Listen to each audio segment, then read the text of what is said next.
here?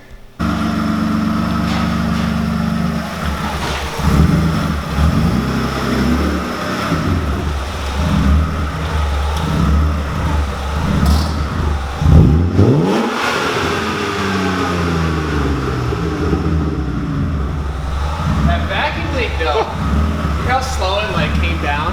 Oh, it smells terrible. So this is what we're here to fix today, ladies and gentlemen. That. Don't knock their ween there.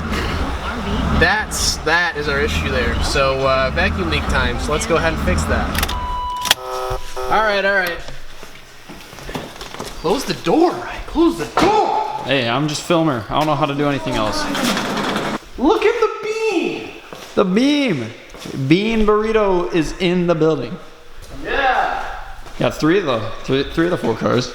Dude, the lighting is so good. It's so even. It's so Look on the screen. Just dude, look how well the car looks. Dude, it makes the videos look so nice. Like, they just literally. My car doesn't even look like it's 12 shades of gray. Is it? The lighting is so good here. Oh, I'm so pumped. What a film studio, dude. It's just really good. This is the showcase area. Yeah, you're right front and center hallway at SEMA, the beam. This is the beam. The beam. Calvin SEMA. Calvin SEMA, dude. Calvin's own SEMA. So. Woo! There she is. So, if you guys would have missed the last video, we have moved in. We're actually currently still moving in. But today, our main meat on. This is gonna be a thing now. I can already sense this. This is gonna be a thing. All right, so Over here, man. trying to make a vidya over here. Today we're going ahead and doing the vacuum leak thing on the Beamer, and hopefully we can go ahead and fix it because it is my ride out of here today. Well, technically it's not, but it's my ride here tomorrow if it's rainy, which it will be. So. I guess the only thing that we really need to do to expose where we need to be is take off these 210 mils. So we'll go ahead and let me show you guys what we're working with here. I've actually had these for a while because my leak has been there, or you know, kind of lingering for a while, but it's getting slightly worse. So I got this little rebuild kit, and we're gonna go ahead and replace literally every seal, and hopefully, well, I know that we have a leak on the injector. We did the test with Evan. Shout out to Evan. And we're gonna go ahead and replace them today, so let's get to it.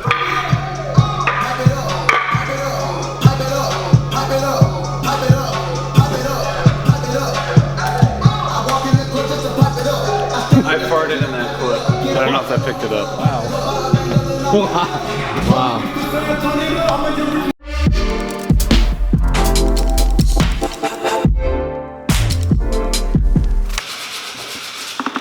Oh yeah. Ew, dude. Ew. Oh, dude, there's like dirt and like.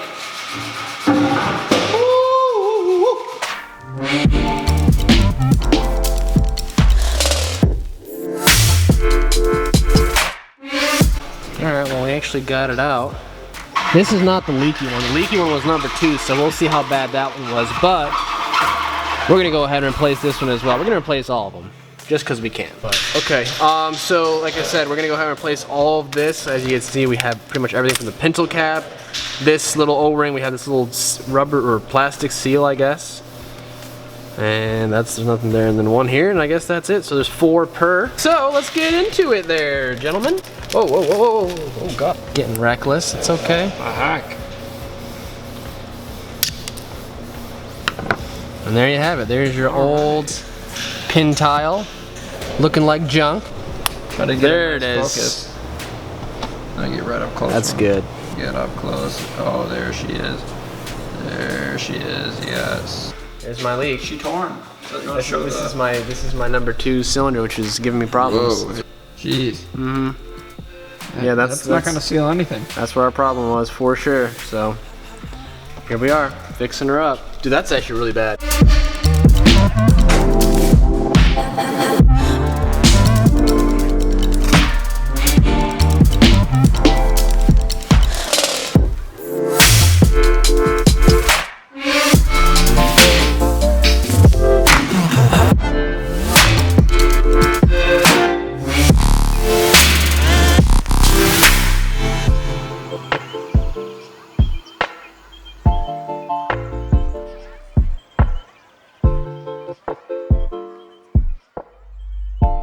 All right, so we got everything back on and wow, what a day. We've got everything assembled. Sorry I didn't really film too much. It was just kind of timely. It was just basic stuff. So obviously you guys saw how crap the O-rings were before. Everything's all brand new now. Got everything back up and bolted. So we're gonna go ahead and just give it a first start, see if she is happy and no fuel pisses everywhere. So I'll hand it over to the old Rye here. You don't need a magnet. Where did that go? That's great, and that's on the motor, so that's gonna get flung the moment I start the car. I hear something. You hear that?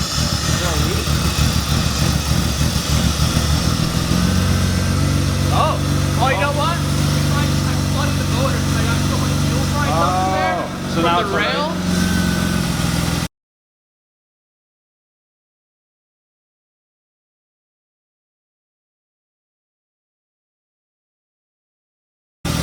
So it's just getting rid of it.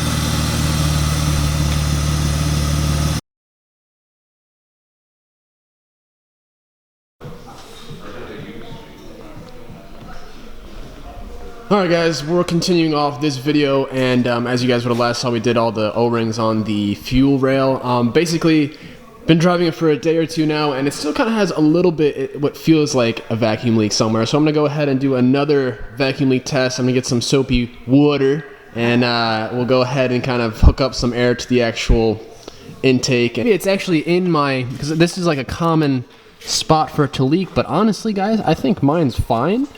So what we're gonna do is just hook it up, see what we got, and I'm also gonna go ahead and clean my math. So it can't hurt. So let's just continue diving in on this thing.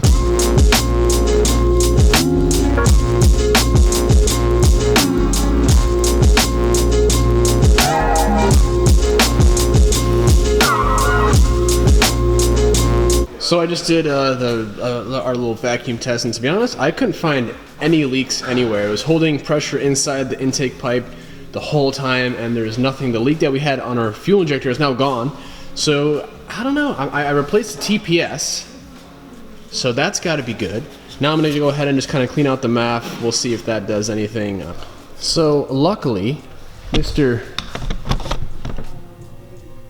Jordan over there it is. Has this, basically he has horsepower in a can, as you guys can see this. It's a turbo in a can. It says right there, you guys can see it, proven to gain 4 to 10 horsepower at the wheels. It's very adamant about the wheels portion there. So I mean, this is mass airflow sensor cleaner. So basically how it wants you to do this is obviously take it out of your car. It's like, don't run your car when doing this. Yeah, no sh.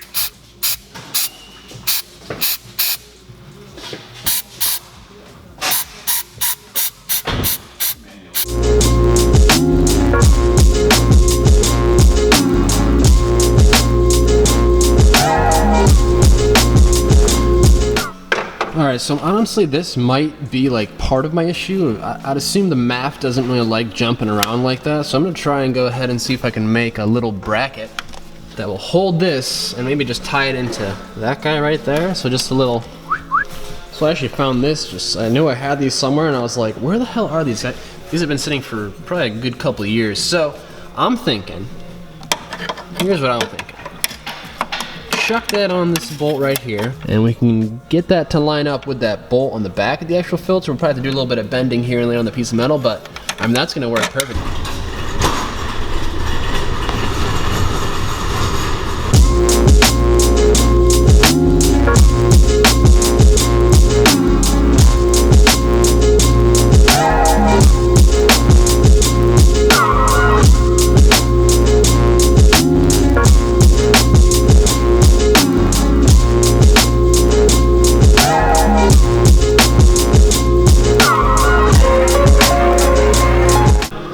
So here's what we're working with so far. As you guys can see, we'll have that bolted up right there, and then back here we just have it up against that, that'll snug up nicely, and that'll be nicely hard mounted as opposed to all floppy and jiggly as before. So now we'll go ahead and just kind of hit this with a little bit of that ice cream, you know what I mean, bit of paint, get it looking somewhat decent, and then we'll go ahead and toss her in.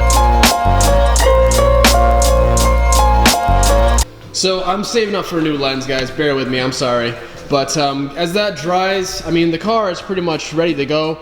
I don't see what else could be an issue right now. There's no check engine lights and maybe spark plugs, possibly. Also, by the way, you guys are probably like, what the hell is this? This is a Pontiac Fiero that a buddy of mine, Jeff, is storing here and gonna be building over the winter. He has a 3.8 motor in it right now, and he's also gonna be tossing a turbo on it. This came in last night. I was here last night. I didn't really film too much because I was working on a friend's car, a Grand Marquis, doing upper and lower control arms. And guys, I don't even know if I'm gonna use any footage from that night when I was recording, because man, I looked rough. Maybe you guys will see a little bit of it now. This is what I look like after 12 hours of wrenching. Everything is filthy. My sweatshirt, my shirt, my pants, my shoes. 36 is looking good, driving good. Obviously, she's just in a league of her own. I mean, come on. But a lot of stuff happening with this car here very, very soon. Like a lot of big, awesome changes. And there might be something changing with this here this week. We'll see. I'll let you guys know. But we're gonna get some food. We're gonna eat a little bit right now. Jordan, I should have him explain what he's doing here to you guys. He's being Amish. That's okay. Man, this shop, guys, I just can't get over how incredible it is, and I just can't wait for like the future. Like this is our like 3rd day here.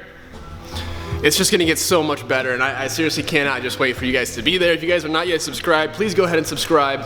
Follow me on social media too, by the way. I don't really mention this enough, but please go ahead and follow me on Instagram, Twitter, Facebook, all down below in the description. Snapchat's also down there. So follow me, keep up to date.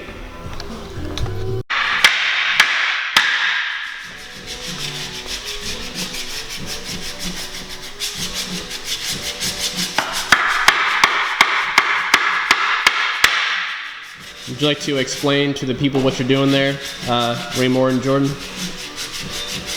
Jordan and Flanagan?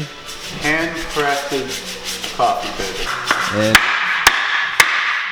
And that's the method chosen to. We don't have a table saw. So we have our bare hands. How to make an Amish coffee table with Jordan and Flanagan. It's authentic. On another note, this is done. You can't even actually see it because it's just blending in real nice. But as you can tell, I mean, woo, that's on there, as opposed to the old floppy dongle that it was before. I don't know if that's gonna make any difference, but it just seems like common sense that that little element shouldn't be like shaking around.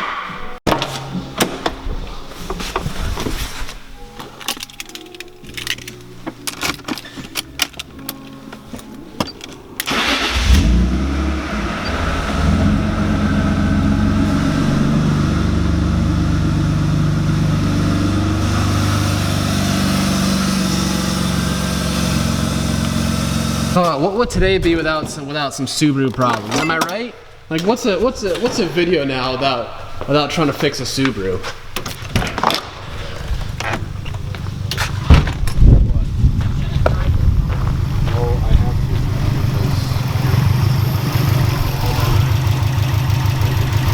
Oh yeah, gotta record it. It's just, what's a video without working on a Subaru? You know what I mean? Maybe not. So many people are like, no, don't buy a Subaru, don't do it. I mean, they kind of have a point. All right, well, that's gonna be it for this video, guys. Hopefully you enjoyed it. If you guys did, make sure to toss a thumbs up. Subscribe if you guys have not yet done so. Please follow me on all the social media, link down below. Be sure you guys stay tuned because we're doing a test fit on the kit tomorrow. We are, actually, you know what? I'm gonna keep some of this stuff a surprise, but make sure you guys go ahead and tune in to the next one.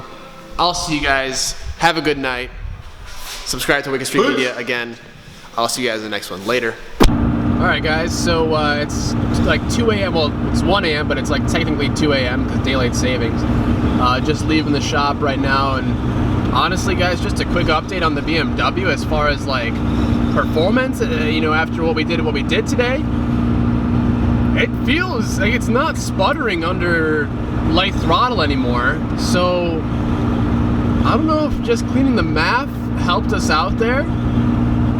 But it's definitely not as bad as as it was. 'Cause, I mean, it has not yet sputtered at all, and I'm barely on the gas, and it was pretty bad before. And about that 4 to 10 wheel horsepower, I mean, I don't know. it feels maybe a little bit more peppy. Granted, I'm at 2,000 RPM. So yeah, also just a heads up, that check engine light is because I unplugged my TPS and then plugged it back in. But I actually bought a Bluetooth diagnostics kind of thing for your phone that you can hook up to your car for OBD2. So this is OBD2, so I can just kind of hook that up and then see, because you'll see basically every little thing about the car. It'll be pretty cool, so I can't wait to show you guys that. But just an update on the car. I mean, it's driving a whole lot better, so maybe our math was just dirty, guys. It does still kind of misfire at idle though, which is odd. But I'm thinking maybe it could be the O2 sensor. So we'll figure it out, but it's 10 times better right now, so I'm pretty happy about that. All right, I'm out.